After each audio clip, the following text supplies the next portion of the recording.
Great. Well, I'm going to go ahead and get started. Thanks everyone for joining us today for our webinar on advancing the public discourse through insights and purpose-driven programs. There we go. I am really excited to have Arunav Sinha with me today. Arunav is the Vice President of Global Communications for Coursera, which is the world's largest platform for online learning with more than 70 million learners. Arunav has been leading corporate communications teams at global internet, IT, and consulting firms for more than 20 years, including leadership roles at Yahoo, Capgemini, Tech Mahindra, and iSoft. Thank you so much for joining us, Arunav. Thanks, Enid. It's a pleasure to be with you. And my name is Enid Maran. I'm the managing director here at Onclusive. For anyone who is not familiar with us, Onclusive is the data science platform for measurement and analytics of earned and owned media. I also just want to quickly mention for everybody listening, you'll be on mute throughout the webinar, but we do have the Q&A feature at the bottom of the Zoom screen. Please feel free to ask questions using that feature throughout the webinar, and we will have time to answer those at the end. So thanks for joining us. Today, we're going to focus on building narratives that grow customer advocacy and inspire both internal and external stakeholders. Arunav, you have led a new outside-in approach at Coursera, which is dependent on a service-first attitude, enabling Coursera to contribute to the public conversation as opposed to trying to control it. So we're going to talk about how you have successfully implemented that at Coursera. Obviously, this is an Onclusive webinar, so we'll be sharing data and talk a lot about how we use data to measure earned media and optimize impact. And we'll also talk about how Coursera has successfully driven mission-consistent communication across all employees. But before we get to that, I want to just actually talk about a post you wrote for Medium in 2018, Arunav, entitled "Rebuilding Trust, the New Mandate for Chief Communications Officers in the Valley." And I pulled this quote directly from that. "CCOs can no longer be pliant or reactive voices in the boardroom. They have to elevate their role to strategic advisors who are best placed to identify the most important messages for the company and evolve how best to tell the story." I think what you're really getting at here, Arunav, is active leadership from CCOs. How can chief communications officers assume this role of strategic advisors, and why is it so important? Yeah, and you raised a very pertinent point. Means we live in a world where there is so much of news and so much of issues that it is very polarizing. And it can be hard for companies to have a very sharp message. And it makes companies nervous as well as to how we communicate that sort of resonates with the world. And many times we try to control the things that we can control, which is what is our message? How can we make story better? But I think we are at a time, especially for mission-driven companies, is to be really sensitive to everything that is happening around the world and making sure that our message really connects to the broader conversations in the public space, and not necessarily an inside out, but an outside in. And it's sort of a happy balance that you have to strike that really resonates with. Now, having said that, we have to be making sure that we are not necessarily just devoid of any company messaging, but I think it takes a lot of effort, energy, and stakeholder alignment to come up with a sort of messaging that is really resonant with the external world, as well as inspiring for what the company is doing. Yeah. Speaking of news, I should have commented, we're especially lucky to have Arunav today because his company had huge news. He was interviewed by CNN immediately before this webinar. So even more thank you to you for joining us. Sure. Now we're happy to be part of this conversation. As I mentioned, that there is a lot of tailwinds on online learning right now. And we are fortunate to be part of addressing this big challenge with some bold actions. And we will obviously talk a lot about this. But I want to extend on this point by going to the next slide, which is a lot of my peers pinged me about this news from all around the world. What is the future of PR department when a companies like Tesla dissolves its entire. Now, first and foremost, I do not know whether that's entirely true, because Tesla is not really known for letting information out in the way that you will expect. But I think this is less about the dissolving of the PR department. If it is accurate, then it is more about the disregard to the fourth estate, which is, are we really interested in engaging reporters in a dialogue instead of a monologue? I think we are all getting sucked into this vortex and obsession that, social media, I can directly go and ask people and create a fan base, which is great in some sense. But I think there is a role, especially for mission-driven companies, to have a strong, healthy, and respectful relationship with reporters. And these reporters, who often will speak their mind, but it ultimately will advance the conversation. So this is less about what's happening to the PR department, comms department, more about what the role of media is really going to be in 21st century. Yeah. What advice do you have, though, for communications professionals listening about how to helping them to illustrate the importance and value of having consistent communications from the CEO throughout the entire organization?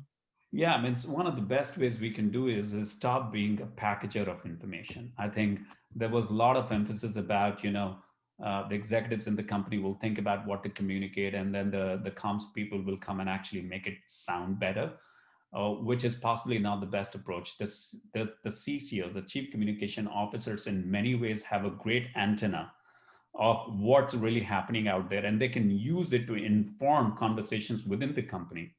Sorry. In fact, they can be the voice of empathy, not just for the press, but also for the consumer. What's happening with employees? They have a 360-degree views that is very difficult for other functions to have. And using that and backing that with right data and anecdotes, you can really package and advance the conversation within the company. So I think it is a lot about insight-driven, persuasive conversations within the company as much as it is outside. But it really needs to start by having the first point of conversation that we are not just in the business of packaging information, we are in the business of architecting it. Yeah, absolutely. Well, over the last year or so, you have gone through the process of evolving your organization's approach to communications. And I'd love for you to share with our listeners what that is and how you went about it. Yeah, I mean, I think this really, one of the most fundamental conversation, early realization I had is, every time we will have conversation, oh, let's control the narrative, let's control the message. And I think we are not in the input output business like advertising. It is about mission driven communication. It is about how can we advance a conversation. That conversation is not a copyright. It's not a copy. It's an ad copy. It's not an ad copy. It's a malleable thing that you're constantly informing and that's shaping in sort of a dialogue. So it's very important to think about what you can control and what you can't. And I think the moment we start thinking about control driven communication, it is a lot about packaging. It is a lot about trying to control and getting another story and talking. Whereas if you think about what's really happening in the world and making sure that we are backing that up with bold actions and initiatives within the company, then it's much easier to think about how can we use communication as a way to advance not just the company's goals, but also the larger public good. And I think that's going to be really important for companies like Coursera and for many tech companies which are founded on the principle of larger good.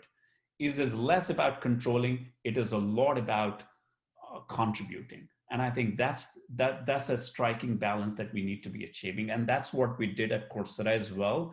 It is less about us, more about the world and how can we be of service, not just from a product platform perspective, but also from a voice perspective. Yeah, I think that attempt to control that you just described, it sort of seems like the Tesla example is a really extreme one, in that this assumption that you could control the message, that you could control what reporters write about, is probably misguided. You have to find the story that actually resonates, and what's going to resonate for them is what's resonating in the marketplace today. Yeah, and it starts with two fundamental premise. Is either you can control-driven communication is a lot about telling the story better. Mm-hmm. Mission-driven communication is a lot about making the story better. Hmm. I think that's the clear distinction, that sometime we need to be having real conversations within the company that either this is premature to talk about, we just don't have the right thing to back our claim, and this is not the right time to communicate. And sometime being sensitive to what's happening in the world and making sure that our announcement, our communication is consistent with, it's not devoid of the psychology of the moment, is actually consistent with what's happening in the world. So I think if we are able to be sensitive, then we can easily make this transition. Yeah. Well, I want to ask you about how you got buy-in for this approach, because the results, which we'll share some of in a minute, I think if you had those in advance, it would be very easy to get the buy-in that you needed. But will you talk a little bit about how you got support for this new approach within Coursera? Right, right. And I would say that, it's both combination of luck and pluck in many ways. And yes, there was efforts on my side as well, but I was fortunate to have CEOs. I mean, Coursera was founded by two Stanford professors with the mission to make learning, world-class education accessible to everyone. So the intention of the brand itself, the DNA of the brand itself is about serving. And then I was blessed to have a CEO who actually believed in contributing to the larger public conversation. So kind of easy for me to align that with eStaff. But it did require a little bit of effort about reorienting how we communicate, what kind of op-eds will we do, how we will message things, how much are we willing to be part of the conversation instead of being the center focal point of the conversation? How can be a platform on which we bring people together and advance the conversation instead of Coursera being the story all the time? And I think in many ways, we have struck a good balance where our executive leadership as well as companies broadly understand that, we need to stop being self-obsessed. Yeah. And start obsessing over issues. Yeah. And those are hard problems, and hard problems are hard to solve, and they don't give up secrets easily. And having humility in that conversation. So in many ways, it was a lot about having this conversation with the CEO that what are the big issues? How can we resonate? How can we make contributions in a meaningful way? Not in a very jargony marketing way, but in a meaningful way, we can advance the conversation of unemployment, skills gap, opportunity divide, racial justice, all these issues. Got it. Cool. Well, we wouldn't be talking if we hadn't been measuring all of this since actually before you initiated this and optimizing over time. So let's have a quick look at results, and maybe I'll take us through this slide. So what you can see here is Coursera is that blue line, your volume of coverage over time, going back to January of 2019. Versus 7 competitors that we track on your behalf. And what you can see here that sort of struck me is Coursera has always done well relative to its competitors in terms of volume of coverage. But when it really starts to take off is around February, March of this year, around the same time that you initiated a mission-driven approach, I believe. And while it's clear that, with the onset of the pandemic and everybody restricted to their homes, online education became a highly relevant topic to be covered in the news, but presumably it was equally relevant to each of the other companies in the space. And we don't see a comparable spike in coverage. How did you do this? Yeah, so Enid, we have a lot of respect for every other company. We have been fortunate to be a significant part of this conversation. And as you see that, we used to do about 30 to 35% share of voice most of the time. But what happened during the pandemic, which is since March, our share of voice really shot up. And you will see some of that in the subsequent slide. But part of that was that company took some bold initiatives, and we had some real conversation that at a time when the pandemic is struck and campuses are closing, it is going to be soon followed by the unemployment crisis. Having sort of that clarity within the company as how this is likely to play out with the information that was available to us at that point in time, whatever was our best effort in terms of estimating and what the world would really need. And at that point in time, one of our partners, Duke University, called up and said that, listen, we need help. Can you make Coursera available to our Wuhan campus in China? And our CEO took the call, executive team took the call and make that available. And we soon realized that it really worked well with Duke. Can we make that available to everyone in the world, which is the Coursera? And our adoption for Coursera for Campus went shot up from 30 to 3,700 within 7 months. Now, we made that available free of cost. The point I'm trying to make is that the conversation was not that, listen, there's a lot of conversation about online, there's a lot of conversation about skills. Can we get more stories on those? Can we get our voice out on those things? The real conversation was, can we make some significant contribution to the world with some bold actions? And then we will talk about how we can use that to promote or how we can use that to package. But the real meat of the real crux was, think about the core actions that we can take instead of trying to package what's available. And that really showed in the top tier media interest in Coursera. That's exactly what I was about to say. I mean, you got a lot of coverage, but it wasn't in sort of long tail media as these examples that we've highlighted here explain, but actually in top tier publications as well. Yeah, and we focus Enid a lot on that top tier because we are a small team, we're a small company, and we just don't have the resources and the bandwidth to go. So we want to tell the right stories that are really important, but we want to tell that in the most influential outlets. And surprisingly, Enid, they're also most of the time the reporters who are the hardest to get. Oh, absolutely. Right. Absolutely. So we are not shying away from having conversations that are really, and some of them really have, introspective question that really pushes us to think deeply about problems, think deeply about our solutions. But we find that very enriching. Our executive team, my CEO himself, finds it extremely enriching when reporters ask such a smart question. We are not shying away from those. Yeah. And you see that part of that also happened is sort of demand that we saw on Coursera. It really shot up, means more than 600%. This is March.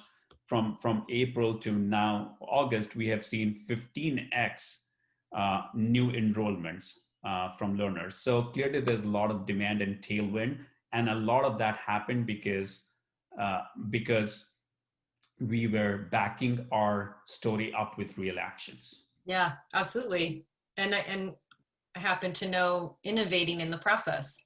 Yes, and this is this we are extremely proud of. And one of the conversations that we had early, that as a platform, we have some of the top universities in the world on our platform. We also have some of the top instructors in the world teaching on our platform, and they really care about topics. If we look at, right from how parents will deal with remote learning to how can you find job during COVID, and to systemic racism and all of those issues that really captivated and captured our minds in the last few months. And we said, why not to create a platform on our own site on which any reporter from anywhere in the world can go and find these experts.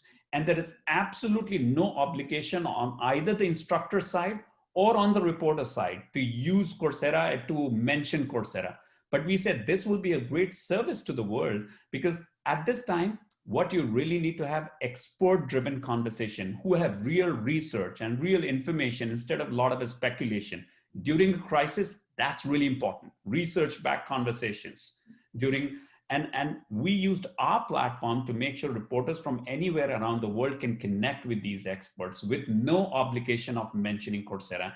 And I'm extremely proud that Coursera allowed me to do this in many ways. That, it takes effort and investment in a small company to do that with no real tangible ROI right away, but there is a lot of reputational ROI, and we earn a lot of cachet with reporters. Yeah, that's awesome. I mean, it's really the intersection of Coursera and PR in a way. Yes, absolutely. This is less about PR, but about advancing the public conversation. Yeah, absolutely. Excuse me. Well, let's talk a little bit about how this compares with your competitors. Yeah, it shows in many, and we are humbled by it, and that, we used to have about 35% share of voice in 2019. That has been our traditional share of voice. We've always been a large contributor in this space, and we are very excited by a lot of what other companies are doing, and we have tremendous respect for that. And at a time when online learning and skills gap and unemployment, job relevant learning, all of that a big topic. But post pandemic, our share of voice has really dramatically increased, and that is what you see in certain weeks. Actually, it went up to about 55 to 60% as well on certain launch weeks. But on an average, it has been going to about 40 to 45 to 50%. I mean, to increase your share of voice 10% in the span of 1 year is pretty phenomenal, especially when you were already, one of the largest players. I think it's incredible. You don't normally see that kind of an increase. I will say that whenever I see large increases in share of voice or large article counts in general, I'm always really keen to understand the quality of your coverage, because obviously just tons of mentions and long tail publishers aren't going to have the same impact ultimately on your brand, on awareness, and on your business overall. I'll just quickly describe on your previous point, and I think if I just mention one point quickly, Enid, yeah. is that it's very important for us to recognize that we will not be able to achieve this kind of share of voice just by focusing on announcements.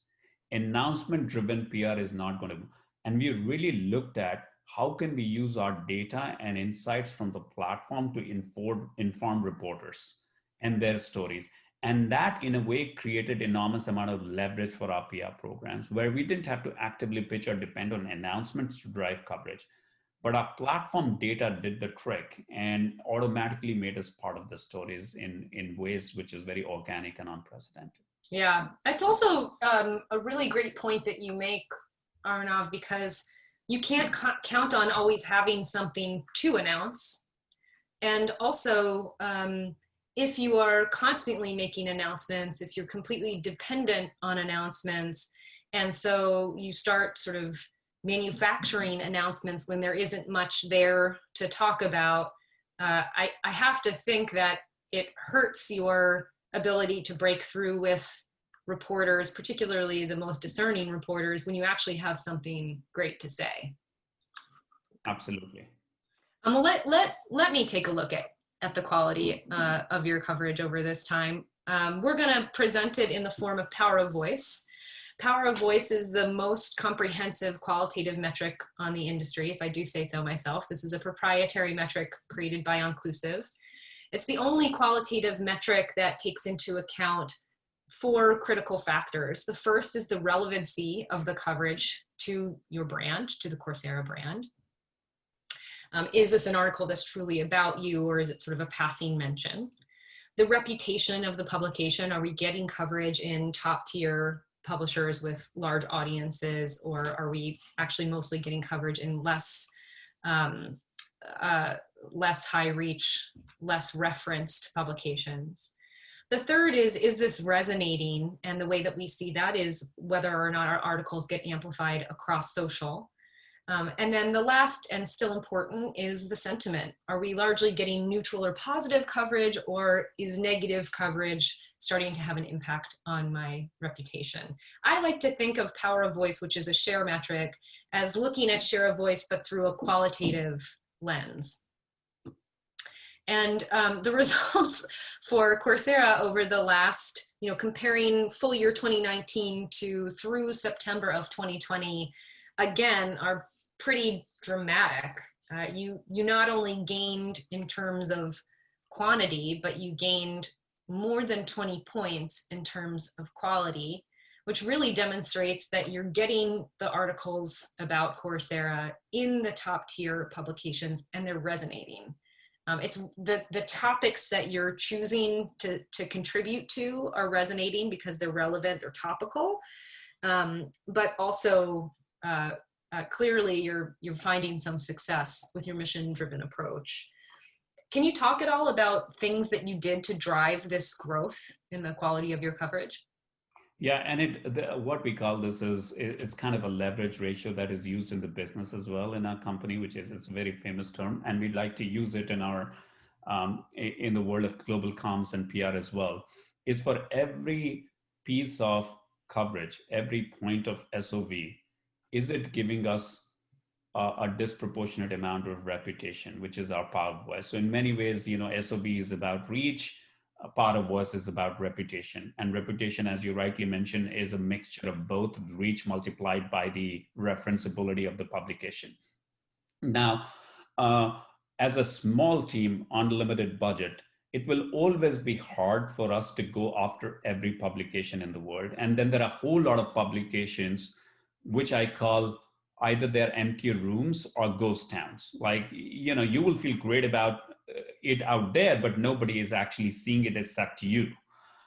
So it's very important for us to prioritize our efforts. So what we have done is we only focus on 200 top publications in the world proactively on which we go. Now, having said that, Enid, it's part of the team culture that we will respond to every query in the world. We will respond, it could be a one-person media outlet. As a company that really believes in advancing public conversation, we will respond to that reporter as well. It's just that we may not actively go after and pitch to that reporters because of limited bandwidth, but we will respond to every query. But on an average, we only focus on about 200 publications around the world, and that has really worked well for us, and choosing the right topic against which we have real data, real insights, real comments. That's how we have sort of come to a sweet intersection. Yeah, well, I think that shows in some of your mentions and some of the messages pulling through. So this reflects your share of voice as well as your power of voice among articles that are about COVID-19 or the coronavirus pandemic. And clearly you found a way into this conversation at a level that really none of your competitors were able to. Yeah, and this is also in part because of why we chose Onclusive, is it allows us to do this granular level of analysis, is that we are just not interested in pure vanilla sort of SOV category, but we want to get some real, that are we resonating on the right topics, and what are those right topics? Is it, pandemic is a big conversation. With pandemic comes contract tracing, on which we have a course. We have a course on understanding COVID, mental health, and all these issues, virtual working, all these are major issues that are associated with COVID. So every time those topics are mentioned, is Coursera part of the conversation? So being very intentional about choosing the right areas, whether it's coronavirus, COVID, and if you go to the next slide, and whether it is about unemployment initiatives and those, choosing the right topics, and then seeing, are we making disproportionate contribution to these areas? And many of these are not necessarily announcement driven. Either you have to bring many experts, you have to provide insights, you have to write op-eds. It's a lot of hard work. But by focusing on limited number of opportunities, but top tier, high quality message, we can really start seeing the cycle turning. Yeah, absolutely. And by the way, I just made a note to myself to check out the contract tracing course. That sounds interesting. I've been curious about that. J2 from Johns Hopkins means the world's most credible source for doing something like that. Yeah. I mean, obviously you were able to get your message out there relative to unemployment and your workforce initiative. I think we also took a look at reskilling and upskilling for you, where you also had a pretty prominent voice. I noticed on this one, it's pretty clear that the competitor in green here also spent a lot of time focused on reskilling and upskilling and sort of contributing to the conversation in this way. One of the things that I always recommend to our clients is when you see a competitor finding some success, and I would be saying this to every one of those 7 companies on the left there, one thing that I recommend is drill down on those. Take a look at that 27% power of voice. What were the top articles? What are the messages or the sub messages within reskilling and upskilling? How are they talking about this? And where are they finding some success? Are there actually some additional influential publishers that you haven't thought of, or that you're not speaking with yet, that you may want to make contact with? Yeah, and that's an important point. And we do that more to inform our approach. We don't really lose sleep because it's such a large problem and such a large category that everybody has a space to grow. And we have just sort of touched a sliver of the opportunity. Reskilling, upskilling, why? Because right after the pandemic, the first disruption was really in campuses, but we knew the second disruption will come in the workplace, and that followed through large scale unemployment, furloughs, and all of that.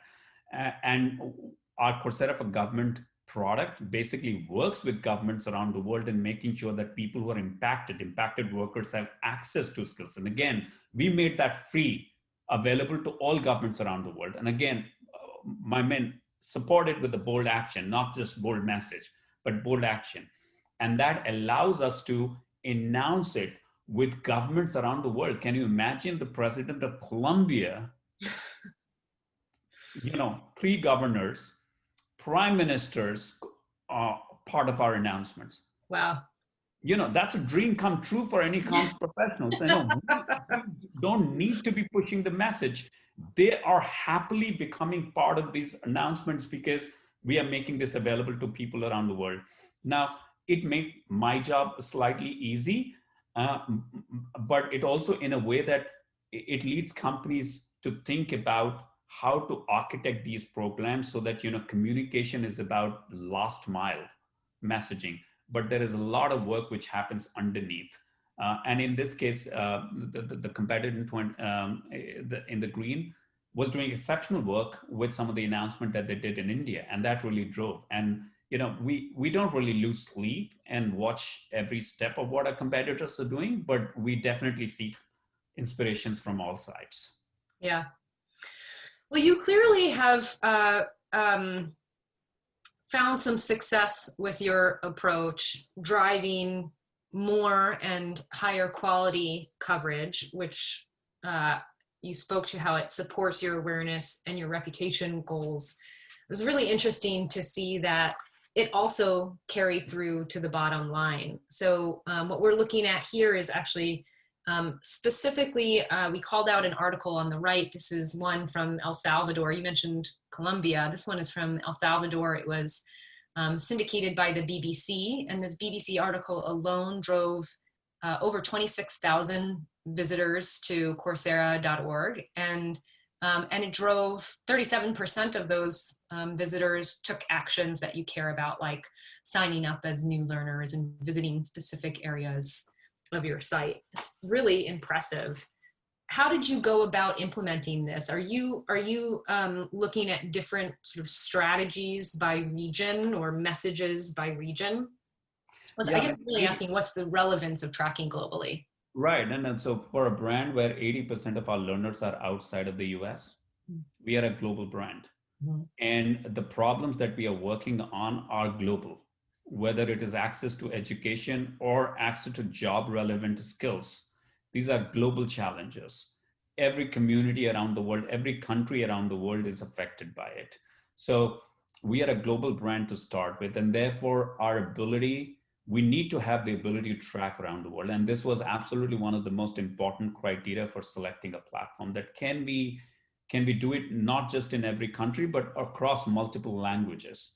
The other thing that we also understand, and which it kind of interesting insights that we earn, that certain markets, PR has a great ability to drive traffic. Certain market it does not. For example, in the US, media is a lot about reputation, not so much about driving traffic. Performance marketing can do a much better job of that. But in certain markets like Latin America and India, they do an exceptionally good job of driving traffic. So every time there is a coverage, it actually drives traffic, material traffic to our site. So in those places, reach is also important. So the way I look at all the PR programs have to deliver on four things: reach, relevance, revenue, and reputation. However, reputation being the most important, because that's one job that no other tool in the toolkit can do. Only comms can do. So therefore, we need to be really good at those things. Other things are beneficial, good to have. Yeah. We spoke a lot in advance of this about how you essentially enroll the entire organization in your approach to communications, because truly every representative of a company can contribute to that, or does contribute to that company's reputation. I know you have a unique way of sharing it. I'd love for you to speak about this a little bit, and why these metrics and how you distribute it. Right. And this is one of the critical challenges in a growing company. Like, a lot of people have interest in seeing what people are writing about Coursera. They have a lot of viewpoints, a lot of ideas. But what is that? If comms becomes, it's a combination of two things. One is that how much of time and cognitive bandwidth that people have, and therefore you need to present the information in the simplest possible way. And second is that presenting anything should not be an anxious parade of data and knowledge. So it's very important to keep it very simple. And we found that share of voice is something that everybody broadly understands. Instead of driving multiple metrics, instead of let's pick up one metric that everybody within the company can relate to. And people have to remember a whole lot of metrics within the company. In a growth company, they have to remember, okay, what's our traffic? What's our registration? What are new learners from? And then if I add to that confusion by adding a lot of comms metrics, then it's not going to be very exciting. So we found one metric, and then we do a little curation of some of the most important coverages in the past week that we send out to the company. They appreciate being informed. They share it on agenda, but they also find what is there. And sometime when there is a drop or bump in our share of voice, they actually call out and say, "Oh, why? What happened? Give me the little one." So it has really created a collective culture within the company, and they've started appreciating and started driving conversation. That's awesome. Super impressive. You mentioned that you needed one metric to share broadly, and you've spoken before about sort of having a common language across the organization. I also like the fact that and it's highlighted by that comment about, people will call you if it goes down at all. It almost makes it sort of an internal competitive scorecard that you want to keep up with and see continuously rise. What other data do you reference, or do you reference other data when you're speaking, for instance, with your CEO? Because I know your team is using data all day, every day. Do you have any thoughts about, or anything you can share with listeners about, other data that you might highlight with your So CEO? in addition to this weekly highlights, we also are part of QBRs, the quarterly business reviews. And we do that by business. So we have overall what is our share of voice and power of voice, and what is our association with certain phrases and terms that we talked about in the previous slides. So we share that at a Coursera level. But then when the B2C, the consumer business QBR is going, we become part of that as well and share, okay, what's our health of PR metrics in that business? When we talk about enterprise and institutions and government, we have a section on that. When we talk about degree and content and credentials, we have a PR metrics as part of that. So what we have done is to embed PR metrics, not a standalone, but embedded at part of our cross-functional efforts, instead of trying to position it as a standalone. And I think that's also a very critical learning that I had, that instead of positioning, people like to have this framed under broader initiatives of the company. And that really helped me position it as the right way to frame it within the companies and to executives. Yeah, that's, we talk a lot about sort of a company's overall goals, your business strategies, and how communications ladders up to that. In other words, how does communications support each of the business goals? Because it's actually a hugely important function in that regard. And I think serving up those metrics on a goal by goal basis makes a ton of Yeah, sense.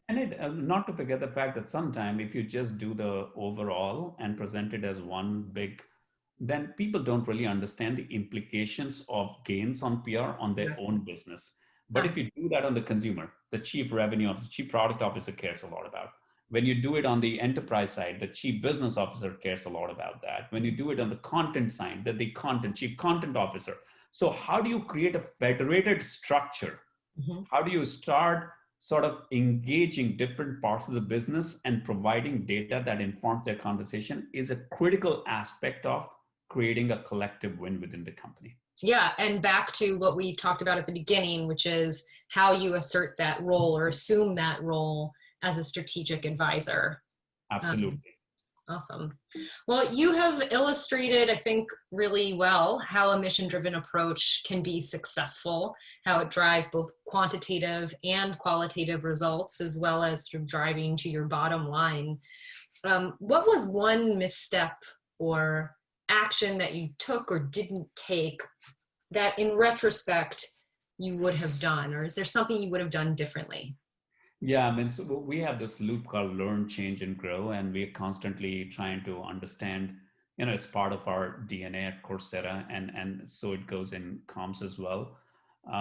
Part of my learning has been, especially during the pandemic, is that I should have possibly invested a lot more capacity and bandwidth and resources and agency time on thought leadership, because at a time there was so much of demand to hear from us, we could only fulfill a, a percentage of that demand.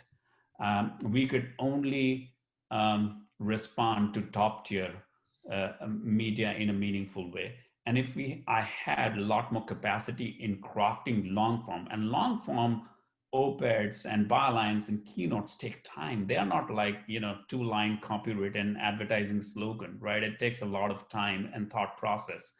And if I had invested a lot more capacity, we do have, and everybody on the team is exceptional in terms of writing and articulating these things, but sometimes it is also a function of sheer capacity.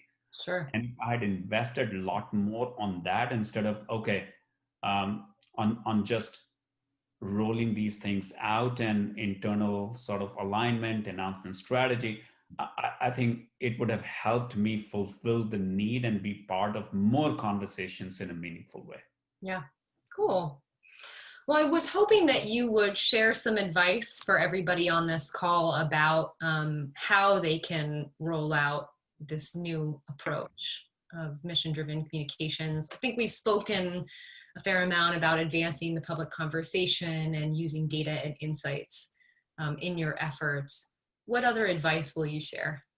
Yeah, and I would say that the two are sort of external in many ways. Like advancing public conversation is outside in, is how do you make sure that you're grounded in the psychology of the moment. The other one is data and insight to inform your pitching effort. But the other two are really internal, which is reorienting your spokesperson, and the second is same story within and outside the company. And why those two things are really important, because ultimately your spokespeople are the tip of the spear. Mhm. They will be talking to the press, and sometimes spokespeople and the comms people both have a tendency to over curate every information. And if you do that, everything looks like advertising and promotion, and you cannot have genuine authentic conversation if you're just over curating every aspect of your message. You need to have a broad alignment on what we are really here to talk about, but within that there should be enough latitude for reporters and the spokesperson to go and express themselves, because ultimately if the spokespeople don't come across as authentic voices, reporters are not going to be interested in engaging with them. And the last thing that they want is highly curated conversations.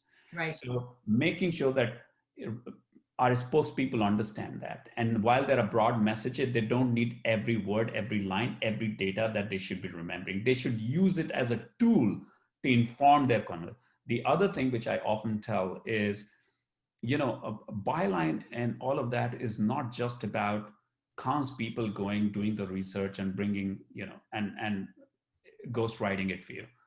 What is your genuine insight on this matter as well? I think it is a lot about uncovering that aspect. And sometimes that can happen by probing the right question. The council shouldn't always be providing the way to message, but asking the right question to the spokesperson will help uncover framing in ways that could be very inspiring.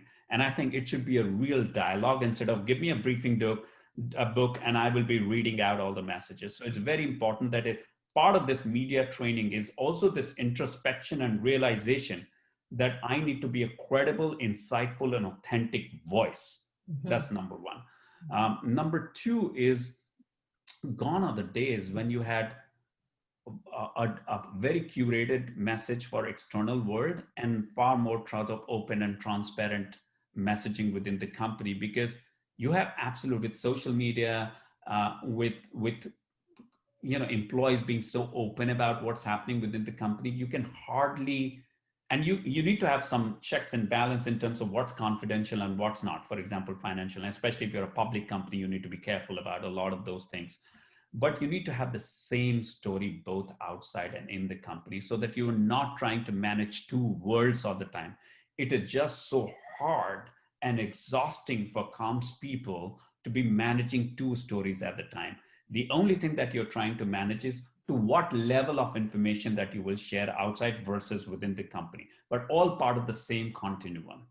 And I think that's very important, that having the same philosophy, same message, same areas of focus, all of that for external as well as internal. So internal communication has become a very important part of, and how that has to be totally plugged in with external communication to be telling the same story. Yeah. I love that. I love that you're also talking about internalizing it and making it your own story. I mean, what better way to make it authentic than to add your own sort of thought to it? That's awesome. Well, we've got about 10 minutes left, and I do want to open it up to questions from the audience. I have a few that I will go through, but just a reminder to our listeners, if you have any questions for Arunav, now is your opportunity. I'm going to start with one. What, if anything, is different about your evaluation process when you're practicing mission-driven communications? Yeah, I think we look a lot about the quality of the stories and who are we engaging. And I think coverage alone and list of, when the coverage report goes out, we're not just interested in filling the page with the coverage reports, but, how did our message come across as insightful, not as promotional, but as insightful? Is our quote really adding to the conversation? I think those, anecdotal information is equally good as data and insight. So we do use Onclusive to get a lot of data and insights onto how our message is resonating. But sometimes it is also a lot about how people are reacting to our story. Our reporters actually finding genuine. And a lot of times it's totally okay for us to be able to inform the reporter without any expectation of the story. And I think I'm not really looking at every engagement has to materialize on a story. No, I think part of the dialogue is that a lot of reporters are working on long lead stories and they take time. Can we be the source, and can we invest time and effort to enrich? And a lot of times, I was talking, I won't name it, but an amazing, well-known New York Times reporter who was working on a story for about a month, needed lots of information, and knew that we will only be sort of one small para in his broader story. And that's totally okay, because what he's writing about is a really important topic. So how much of demand coming from reporters for our data? How many speaking opportunities are we getting requested for? All these are critical aspects of our sort of demand assessment for our story. Right, got it. You spoke about actually the importance of choosing reporters carefully. How do you do that? How do you locate them and Yeah, and it is a lot about reading. Mhm. It's number one, it is a lot about reading. And when I say carefully choosing the reporter, it's not about carefully choosing the easy reporters. No, it is a lot about reporters who have a genuine understanding of the space. Because, let's face it, at a time, it's kind of hard in the media world as well when, they're also impacted by the pandemic in many ways. And a lot of reporters are having to do many beats than what they used to. And they're not necessarily experts in those areas. And sometimes it can come across as, you know, um, not a very meaningful conversation. So when we are prioritizing publication and reporters, is basically people who are really genuine and interesting conversation. In fact, we are much more interested, even my CEO and executives. Part of this, how did the conversation go with the reporter, is not about, oh, he or she lapped it up, took our message the way it is about how much that person engaged, how many questions, did that person really push on our story. I think those are much more, and that only happens when the reporter itself is also vested in this space and is kind of familiar. So it's kind of part of our analysis. Does the person have the right ability and knowledge and background on the space? Got it. We had a question here. Oh, it looks like, just one second, sorry. In fact, let me tell you, I would rather have in it a small paragraph in a big story written by a reporter that everybody respects for insights versus a large story, a large section, large part of the story in a story that, from a reporter who broadly is just doing a second guess job in the area. Yeah, that makes sense. We do have just a few questions coming in. I'll take actually these first two because they're relatively simple. One is, what is share of voice?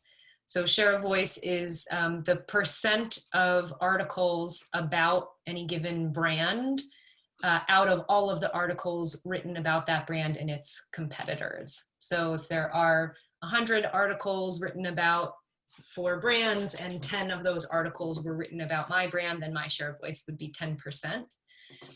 Somebody asked a question around, is my news being amplified in social? I think this is, where are the data that or what data do we use for measuring social amplification?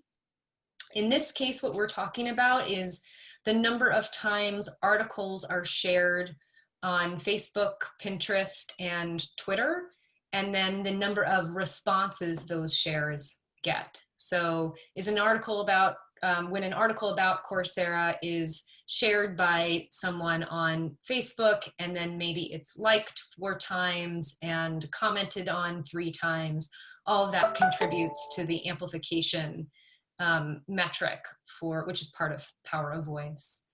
And one other person, this is a softball question. Thank you for this, Zanetta. She said, thank you for this webinar. I found it very informative. I'm wondering if the slides will be made available. Yes, we will be sharing. Actually, Eric can answer if we're sharing the slides. We will be sharing this recording on our site, which actually also is where we are currently offering a limited a free trial for our media monitoring services. So I do encourage everyone to check it out when you have a moment. And thank you again, Arunav, so much for your wisdom and your insights here today and all of your time. We really appreciate it and are blown away. I will speak personally. I'm blown away by the results your team has been able to generate in a really short amount of time by being super focused with mission-driven communications. I appreciate that you shared that with our community. Sure, it's an honor to be on this platform. Thank you so much. Okay, take care. Have a great afternoon.